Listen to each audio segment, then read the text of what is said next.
This is the Aftermarket Radio Network.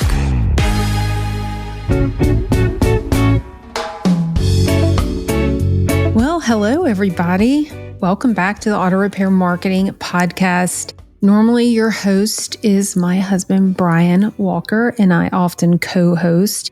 But today, you get me, and I'm going to talk to you about managing time and tasks when you're overwhelmed.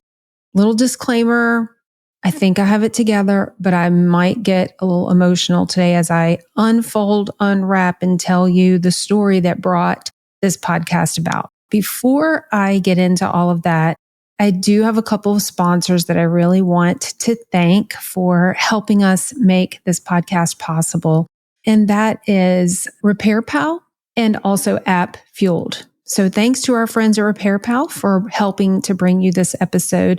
They will introduce your shop to new customers through repairpal.com, the largest site for auto repair. Learn more at repairpal.com/shops.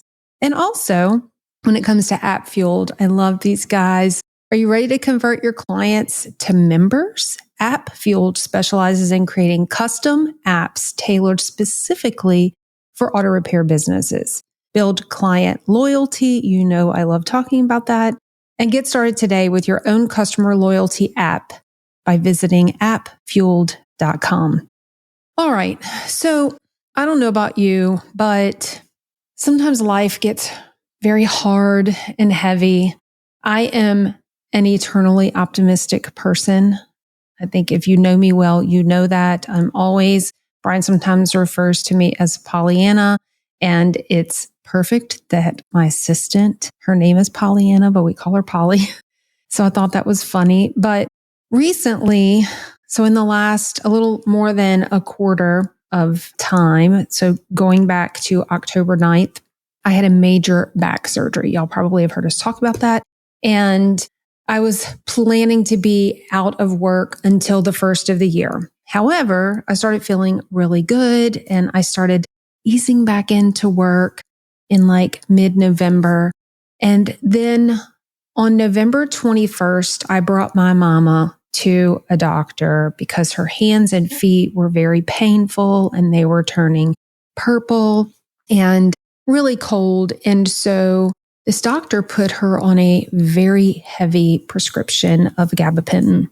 She had had this medication in years past. She handled it fine, but my mama weighed about 94 pounds. And this heavy prescription, which I've been told should have started at like 100 or 200 milligrams a day, started her at 600 milligrams 3 times a day.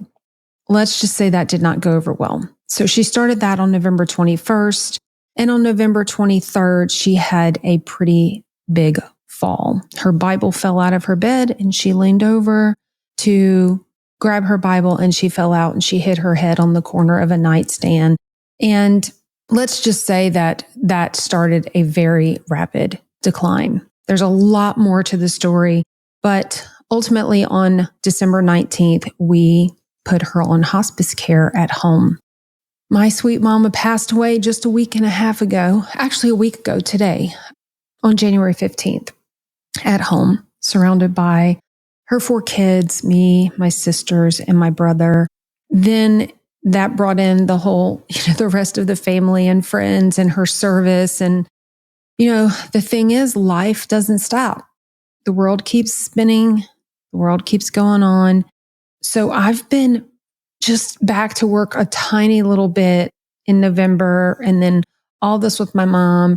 And so getting through back surgery and hospice and then taking care of all of the things that you have to take care of when a loved one passes away and then coming back to work, the world, just kept going. And I have to say that, I got back in here just yesterday and was overwhelmed with all the things.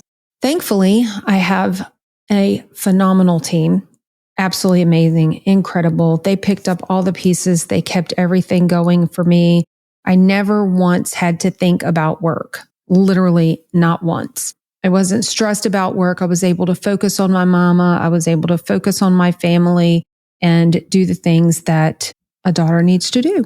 But coming back yesterday and sitting down, I'm one who does not like any red mark notifications. I don't like a long email inbox. I'm neurotic about keeping it clean and moving things into folders or deleting them. My inbox is often like my to-do list. And so I had been cleaning it up a little bit, but I got back and I had so many emails and things that I had responded to, but I knew I needed to do more with when I got back, and just sat here like, I don't even know how to get started. What do I do with this email inbox? What do I do with these messages in our project management software? I don't even know how to tackle this. Brian had jumped in and was doing things that I would normally do, and in addition to all the things that he was doing. And then he's obviously part of all of the things. I was calling him, hey, I need you to come do this for my mom. I need you to do this. I need you to do this. And then, it was a lot for him too, but he also picked up and carried a lot of the burdens for me personally, but work as well. But I got back yesterday to the only Kim can do this pile of tasks, which was really heavy. So I wonder, what do you do in that situation? How do you, whether it's you're coming back from vacation, you're coming back from an illness, whatever it is, and you have a massive to-do list. What do you do? How do you handle time management? How do you get started and get the things done? Well, I've always been referred to as a get crap done kind of person. But when you are feeling numb, overwhelmed, lost, that's the best word I've been able to describe where I am right now, is just lost. I just told my sister, I was walking around my kitchen the other day, like, what am I doing? What am I doing? It's really difficult to be productive, let alone highly productive. And I am typically a highly productive person. I just get it done. I even teach and mentor my team often on time management or task delegation, reducing distractions. Now it's time for me to eat my own dog food, as we like to say, put my head down and do what I've been teaching other people to do. So I thought, as I was doing this and I got through it, that maybe it would be good for me to share in a podcast what I did. How am I doing that? What's my plan? And so I typically do this on a weekly basis, but just coming back with it being so big, I was just like, oh my gosh, I'm going to have to do something different. But I didn't. I used my same system.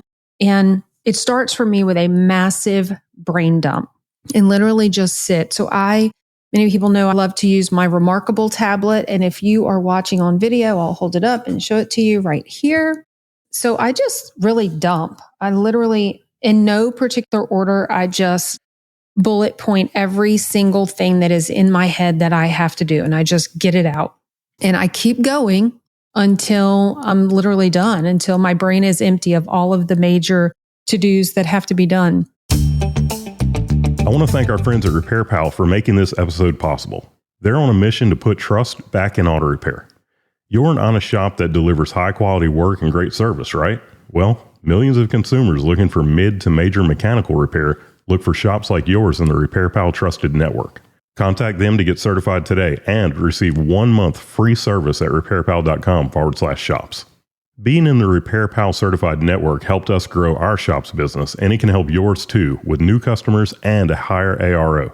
Plus, you don't have to worry anymore about arguing with customers over price, because shops in the Repair Pal Certified Network are trusted by consumers for being fair priced. Not low priced, fair priced. You have to be in it to win it. So head over to repairpal.com/shops to learn more and set up a call. When you sign up, you'll get 1 month of service free and save $150 off certification. Independent auto repair shops, get ready to transform your business with App Fueled. It's time for your professional auto service shop to have its own customer loyalty app. App Fueled will build an app that launches a custom loyalty program for your shop in 30 days or less, fully integrated with your point of sale system. Bring Fortune 500 level customer retention strategies to your business without the Fortune 500 budget. Many shops are enjoying the benefits. Our app engages your customers with a loyalty ladder, enticing them to climb the next rung, coming back more often and spending more each visit, all with your own app. Build loyalty with your customers to your brand and boost your shop's growth. Get your first app in 30 days or less, all without breaking the bank. Ready to start? Let AppFueled take your business to the next level. Go to appfueled.com or meet founder Jeremy Glasgow and book your complimentary app vision session at appfueled.com/Jeremy. That's appfueled.com/Jeremy. If you've never heard of Stephen Covey's 7 Habits of Highly Effective People, one of the habits is first things first. And we've always been big fans of his time management matrix, which basically is a square broken into 4 squares. And there's 4 different sections. It's not important, but urgent, and not important, not urgent. So you probably, if you're visual, you need to look at it. And I'm going to have a link to an article about this in the show notes. So I do my massive brain dump, and then I consider each of those things and the importance of each one and the urgency of each one.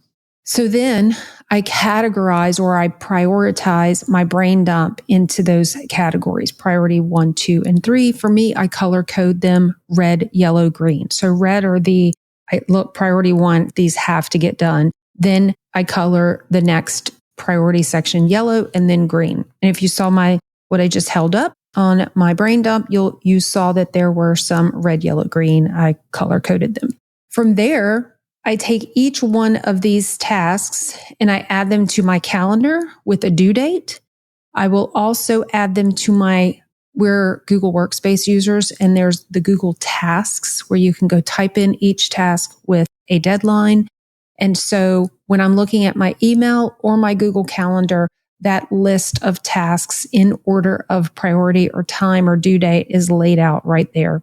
If you have an assistant or someone that works with or helps you, like I had Polly put those things into my Google Calendar, and I had her set them up each with a reminder, right? Like a 3-day reminder, 1-day reminder, just to make sure that I'm staying on track with all those things. That's what I do. Massive brain dump, get it all out, prioritize, plug it into your task, plug it into your Google Calendar, and start working on those priority 1 or red color-coded tasks. When you do that, I told Brian that I was going to record this podcast because I believe that oftentimes the best way to learn something is to teach it. And so I've taught this before to our team and mentor team members, and now it's time for me to do it myself. And so I'm really recording this podcast as a motivational tool and an educational tool for myself. And so these next few things I'm reminding you, but I'm also reminding myself, is to give yourself some grace when needed. Like, just take a breath, slow down, schedule some breaks in. I just got up. I'm recording this on January 22nd. If y'all follow the news, you know that Louisiana was hit with a blizzard yesterday. We literally got like 7 inches of snow here at my house. This does not happen, y'all. And so it's still very white outside. So that brisk, very cold air, I got up, just took a little walk in the front yard, in the backyard. I spread some bird seed around, got some fresh air, drank some water, washed some dishes, just did a couple of little things just to break up the monotony and the time of doing the task. So I finished a task and I got up and took a little break. Don't forget to drink water. I used to be so good at this, but water helps oxygenate also, and just is a good little break. Get some fresh air, get up, walk around, take those breaks, drink some water. The other thing that I want to share with people, if you're kind of new to like organizing yourself with time and tasks and that sort of thing, I'm not great at this, but I have team members like Danny, who's brilliant at this, but it's time blocking. And I will put a link in the show notes about time blocking as well. The thing for me is that I'm not really great at this, but when I truly need to zone out, I will block my time and say, for example, this is podcast recording time, or we're an EOS company and we're working on rocks, and I've broken down each of my rocks, which are quarterly goals, into bite-sized chunks or milestones, and I need to work on that. I'll block that time out. And so I turn my phone off. I turn off all notifications, put my head down and get to work. And sometimes I have to remove myself from my office where there's nobody here. or just my normal surroundings and get away for a minute. That is something to consider as you are going through this, tackling your own time and looking at all of your tasks and organizing yourself. Is maybe you need to step away from the shop or your office. I know for me, sometimes when I do that, it's a local coffee shop that I really like to go to, even though I know everybody. When you're sitting there and you're zoned out and you've got like headphones on, and people will usually not bother you, but I just need to get some fresh surroundings and get away. So I hope that's something that you will think about. I kind of thought I was going to go on and on and on about all these things, and this was going to be a really long podcast, but we're looking at just about 15, 20 minutes. And I hope that this was something that helped you.